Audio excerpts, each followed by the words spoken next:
Audio Jungle.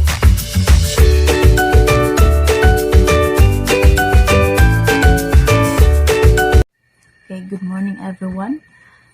I am the first reporter of Group 4 and our topic is entitled Handicraft. So, I know that everyone knows already what is handicraft. So, the Group 4 was tasked to report the topic of handicraft. So, I will be the first reporter. Handicraft, known as a craft work or simply craft, a type of work where useful and decorative devices, which are made completely by hand or using simple tools. Items made by mass production or machines are not handicraft. It is considered more traditional work, created as a necessary part of daily life, while arts and craft implies more of hobby pursuits and demonstration of creative technique. So, handicraft, from the word itself, hand. So, if a craft are made by machines, it is not called handicraft. So, if we are going to make a particular item using our hands, it was called handicraft. Handicraft. Every family in the Philippines own one or more handicraft products, like basket brooms, feather duster, bamboo, sofa set, cabinets, and other furnitures. Accessories like earrings, bracelets, necklaces, and other clothing apparel which young people today are found of wearing are also made from native products like beads, shells, seeds, and others.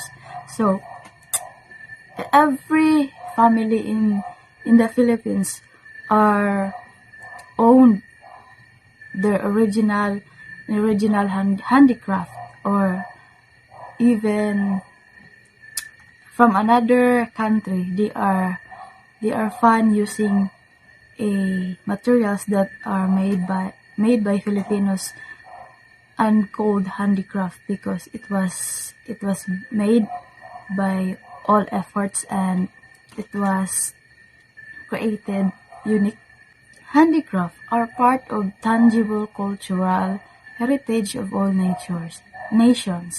So handicraft is a part of tangible culture. So in the Philippines, we have a culture that are called handicraft materials such as, or things such as, in Mindanao, we are rich in producing banig, sofas, sala set, cabinet, are all made by the Filipinos without using machines. So this cultural component can lead to economic development. So as we have considered that handicraft is also one of the famous businesses in the Filipinos. So the World Craft Council, or WCC, affiliated to UNESCO, was founded in 1964 to help economic growth and to encourage craftsmen across the world. So our topic will be far more deeper to the next reporter. Good morning, everyone. By the way, I am Angeli M. Laurel, Section B, and today I am going to report my task, which is the handicraft, and follow the rule of handicraft in the economic growth of the country. So first, this is the continuation of the report of Irami Gomez. So, okay, let's start.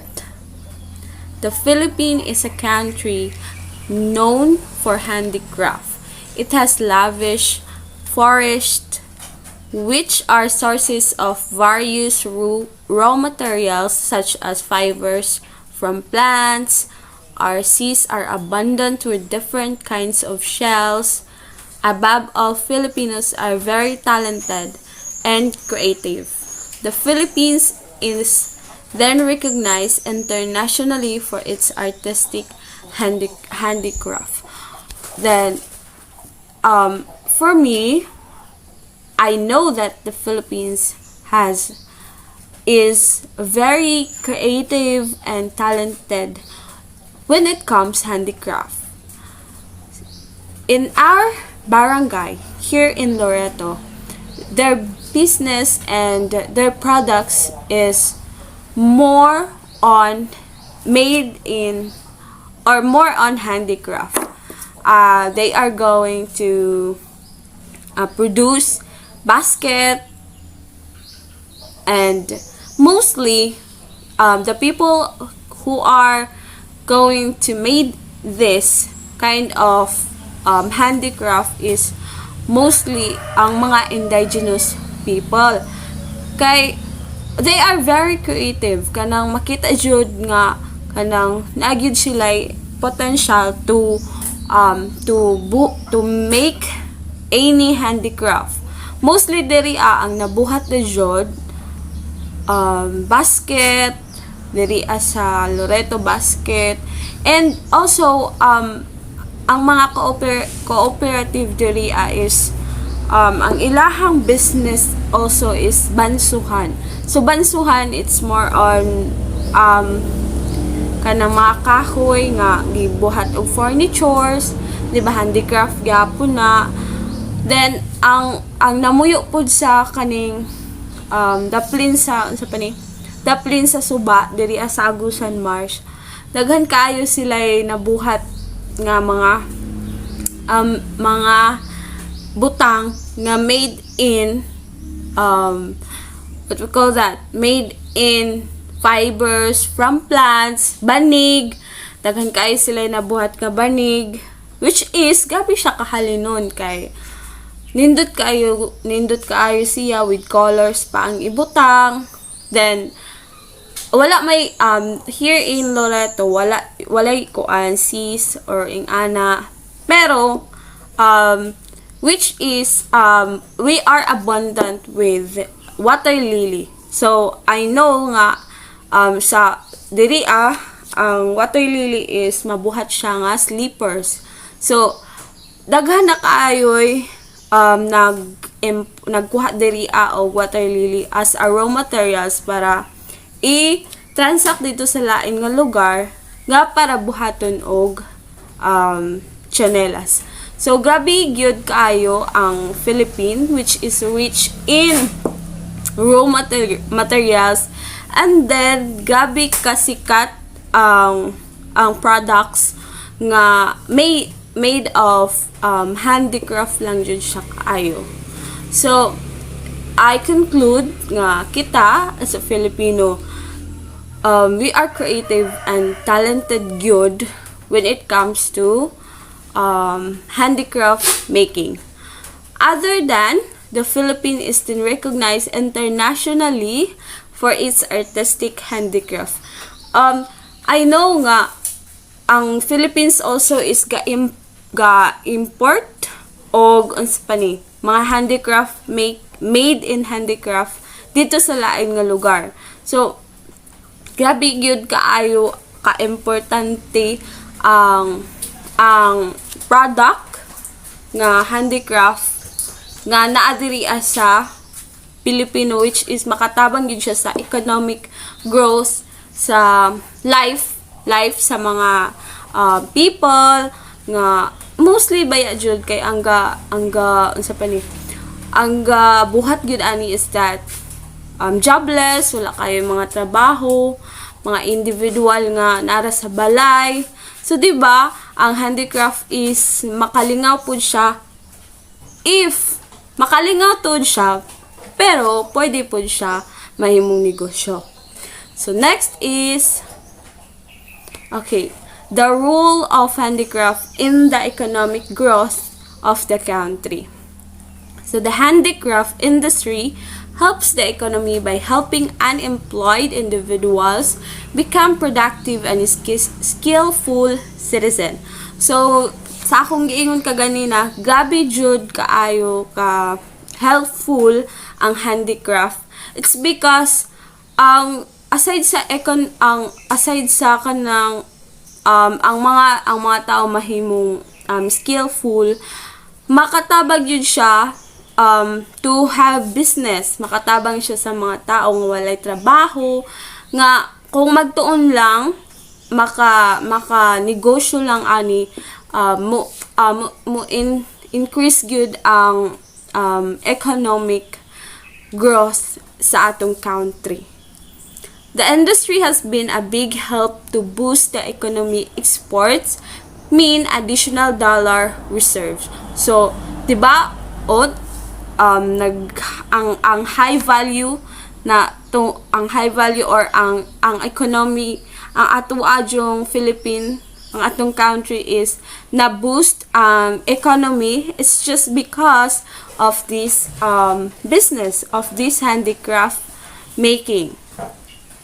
So, it helps improve the standards of living and produce middle-level manpower with world-class skills and competitiveness, besides providing for employment. Sa ako nang giingon, kung we are skillful in making handicraft, makatrabaho tayong ani. So, ma-improve gyud ang ato ang world-class skills, or pwede pud ta mag-compete sa lain nga lugar, which is daghay mga pa-contest nga makakwarta man gihapon tayong di ba? Then ang ato pud lugar isa ka advantage nga known ta as ang Philippines is grabe ka master magbuhat og handicraft making. And then yes, ang handicraft makatabang gyud siya sa mga tao nga jobless. So, kung magtuon or nakabaloan ng handicraft, makatrabaho sila. So, na sila income, na po sila trabaho. So, grabe yun ka big impact ang handicraft sa atong country.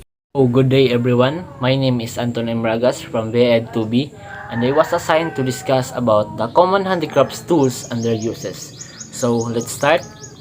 Aside from skills and creativity, hand tools are very important among handicrafts workers in processing raw materials.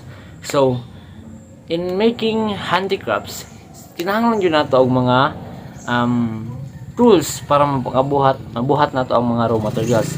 So, number one nga common handicrafts tools kaya pwede nato magamit is ang bolo. Bolo is a long single-edged knife used to cut wood and other raw materials. So, kabala na magita noon sa ang bolo, ang sa Bisaya pa is ang sundang. So, ang bolo is ginagamit siya para mag-cut og mga raw materials. So, next is glue gun. So, glue gun is a tool used with a glue stick for joining two materials. So, kabalo na pud taon sa ang glue gun. So, ang glue gun is ang ginabalahan siya og glue stick. Munang gitawag siya og glue gun. So, ang glue gun ginagamit nato para maglikit og materials. Pangpapilit siya. Next is soldering iron or soldering gun is used for soldering small wires, usually used in handicrafts with electronic and electrical features. So, ang soldering gun is pare-pareho siya ang porma sa glue gun. Mura siya og kanang pusil. So, ang soldering gun is ginagamit na siya sa kanang mga handicrafts nga gagamit tagal og mga wires. Muna ang ginagamit ang pinakatumoy ana niya mo na ang muinit. Then ginalanay tong wire para mudikit dito sa ginaayo nga or ginapilit nga sa wire. So, makita na nato sa mga kanang gaayo og cellphone, gaayo og TV, muna lang mga ginagamit para magdikit og mga small wires. So, next is skinning knife. Skinning knife is used in thinning the edge of thick leather. So, ang skinning knife is usually ginagamit niya sa mga magbuhat o ganang mga sapatos or chinilas. Muna ang ginagamit nila para pangkat atong mga bilin-bilin ang sobra-sobra nga mga leader or unsa man ilang gagamit nga material. So next is blowtorch or soplet. It is a portable burner for mixing gas and oxygen to produce a very hot flame, used for soldering, welding, glass bowling, and bending rattan. So ang blowtorch is sa first picture ginapakita ang blowtorch nga karaan nga blowtorch. Ingana ang blowtorch sa tong niaging panahon. Then ang second picture is nakita nga to nga ang blowtorch is nag-improve na or dali na lang kay sa buhat kuanon kay ang ginagamit ra nga tangke niya is kanang butane gas. Then ang blowtorch is ginagamit niya sa pagkuan pagbend og ratan. Then kita po nato usahay sa kanang palengke mo na lang ginagamit nga pagpabaga sa uling or ingana kanang mga barbecue mo nilang ginagamit. Then ginagamit mo na siya sa pagbuhat og mga handicrafts such as kanang sa bending ratan lagi kanang magbuhat og mga bangko ingana. Then next is tin shears are used to cut tins. Ang tin shears is gunting siya nga medyo dako. Then ang gamit ani is pangkat siya og kanang mga parasan ng sin, lataw or kanang handicrafts na nga gamit o kanang mga metal, pangkat ni siya. The next is riveter. It's a hand tool used to drive blind rivers. Ang riveter is ginagamit niya sa kanang mga pangsumpay o kanang metal, plastic. Ang bala ani is katong muragalig forma og katong espada. Then ibala na siya sa kanang tumoy sa riveter. Then ang paggamit ana is naka ana na siya mura na siya nail cutter ay unsa nail cutter ba or gunting. Then pag i-push na imong kuan para mo dikit, then mo matanggal rin to ihatong tumoy. Then ang katong tumoy kay mabilin din sa kuan. So ginagamit niya sa mga pagbuhat og handicrafts, especially kanang gagamit na og kanang pagsumpay og kanang mga kuan kanang metal or plastic ba. The next is emery wheel. Is used for grinding seashells, cavies, and raw materials.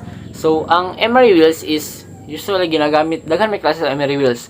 Then ginagamit na siya pang grind or kanang pang putol, pang pahamis ngana. So ang makita nato karon sa ato ang kuan, especially sa mga mangbuhatay og ganang kuan, kanang sa mag-welding og mga metal, ginagamit ni siya para pang putol usahay.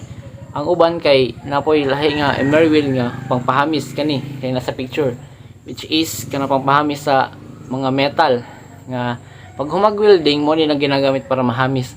So ginagamit mo ni siya sa handicraft ay pagbuhat og handicrafts para especially sa mga kanang gagamit na og seashell, kanang mga ingana kanang pangkat nila or pangpahamis ba. Then next is tweezers are used to hold small piece of raw of material. So ang tweezers is ang one example ani is kanang puller, kanang pang-ibot og uban sa mga lolo or lola. Then ang tweezers ginagamit mo siya sa kanang mga gabuhat og miniature or kanang small houses nga kinahanglan na gyud siya og pang-clip nga gamay gyud kaayo para dili matarog ang uban nga mga uban nga parts para matarong pud og buhat. Then dako kay ni siya tabang sa mga miniature nga mga artworks kay kung mano-manohon nila kamot dili gyud nila mabuhat og tarong. Then next is file. Round, rectangular, triangular is hardened steel tool used to smoothen rough edges. So ang file is bairan. Kita na mo garman no kanang sa set sa mga tawag na set sa mga knife or kutsilyo. Nagin na sa file nga isa, which is ang pangbaid. Bairan ni siya sa kuan pa, bairan siya pero metal siya, nasa gunitanan. Ang klase ni siya kuan ay round, rectangular, na triangular. Next is finishing materials and accessories. So ang mga finishing materials is sandpaper or liha, paint, pintal, varnish, shellac, lacquer, stain, oil stain, brushes, fingers, bolts, and nuts, screws, nails, knobs, or handles. Muna siya ang mga finishing materials and accessories sa pagbuhat ng mga handicrafts. So next is indigenous materials for making handicrafts. So first is bamboo.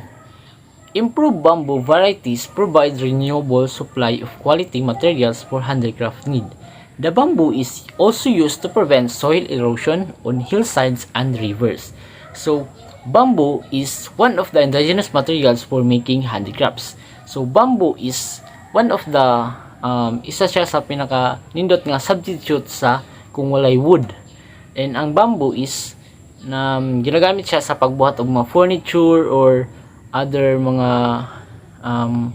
gamit sa atong balay. Then example kanang bangko, lamisa, kutsara, then apoy mga slippers nga gamit ang bamboo, then apoy mga bags and other nga mga gamit nato sa atong balay. Then ang uban kay ginabuhat og baso, kanang ato ang mga alkansya nga mga bamboo ang gamit. Then ang bamboo pod dili lang siya gamit as a raw materials for making handicrafts. Then ingon diri ang bamboo pod is maka-prevent siya soil erosion kay ang bamboo is tree man siya nga daghan siya og ganang ugat. Then gamit kay ni siya sa mga hillsides, especially sa mga hillsides kanang mga prone sa mga landslide kay ang gamot ani is kusgan kayo magunit og yuta. Then ang kasagaran makita nato ni kay sa mga rivers kan sa mga kilid-kilid na gini siya kay para ma-prevent ang nga dili maglandslide o di magdako nga mag-anam-anam og kadako ang atong rivers. So next is seashells.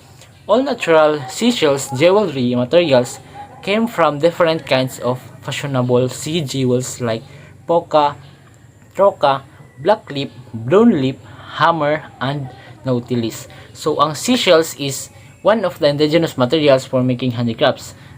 Example ana is kanang pitaka nga gamit is kanang seashells. Then ang uban ana kay ginahimo pa nila og photo frame.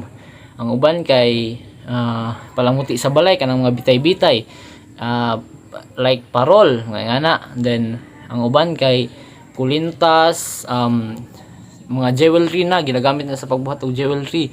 Then kanang mga bracelet nga ana ginagamit ang mga seashells. So dako kay siya gamit as a raw materials for making handicrafts. The next is coconut shells. Coconut shells, all parts of the coconut palm are useful. So it is very true no nga ang coconut palm is very useful yun. From sa iyang bunga, sa iyang punuan, sa iyang dahon, gamit yung kayo ang palm or coconut palm. Kay ang iyang dahon pwede nato himong silhig, ang iyang punuan pwede nato himunog kanang kahoy nga pangbuhat og balay. Ang kanang iyang bunga mainom nato, makaon natay mainom. Pwede pud ang iyang kanang tawag ana kanang coconut shell niya gamit yung guys sa pagbuhat og mga handicrafts. Example ana kanang mga spoon, mga kutsara. Then ang uban ginahimo og bowl ngay ana. Then ginapasinaw ra nila, then gina-varnish ang uban, then magamit din siya as a handicraft. Then next is wood. Wood has been used for millennia for many purposes. Being many things to many people, one of its primary use is as fuel.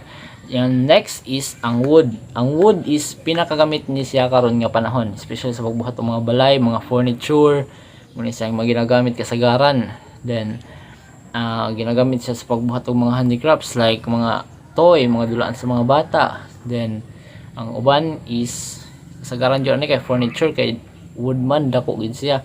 Then gingon po diri nga primary use po niya sa una or bisan karon kay ginahimo siyang fuel or ginahimo siyang sungnod sa pagluto og mga pagkaon. Then next is ratan. Ratan is processed into several products to be used as materials and furniture making. So ratan, wala nang kita sa nang ratan kanang ginahimo og kanang mga bangko, mga lamisa. Then ang uban ginahimo pud og basket. Sa paman daghan pa kayo tsinelas na puy uban nga buhat og tsinelas nga gamit kay ratan. Then kasagaran jud sa mga buhat ay mga ginabuhat gamit ang raw material nga ratan is pagbuhat og mga furniture jud, mga dago nga mga kuan na. Then ang ratan pud ginagamit pud pagbuhat og kanang sa kanang sports nga pangbunal nga na. Then next is metal. Metal have certain characteristic physical properties. They are usually shiny. They have luster. Then metal is as karon ginagamit ni siya sa pagbuhat og mga handicrafts or mga gamit sa balay. Medyo mahal lang ni siya nga makabuhat sila mga finished product gamit ang metal is medyo mahal lang kaysa sa mga ratan or wood ba diha, kay ang metal is bugat man siya, din mas pricey or kinahanglan pa siya og mga taas-taas og process para makabuhat og mga finished product. Then ang characteristic, isa pod ka sa characteristic sa metal is shiny. Then nindot din siya sa mga sa tong balay kanang mga kuan, kanang butangan og gulami ay kanang butangan og TV, butangan og bulak mga ngana. Then next is leather. Is a material made by tanning hides, pelts, and skins of animals, primarily cows.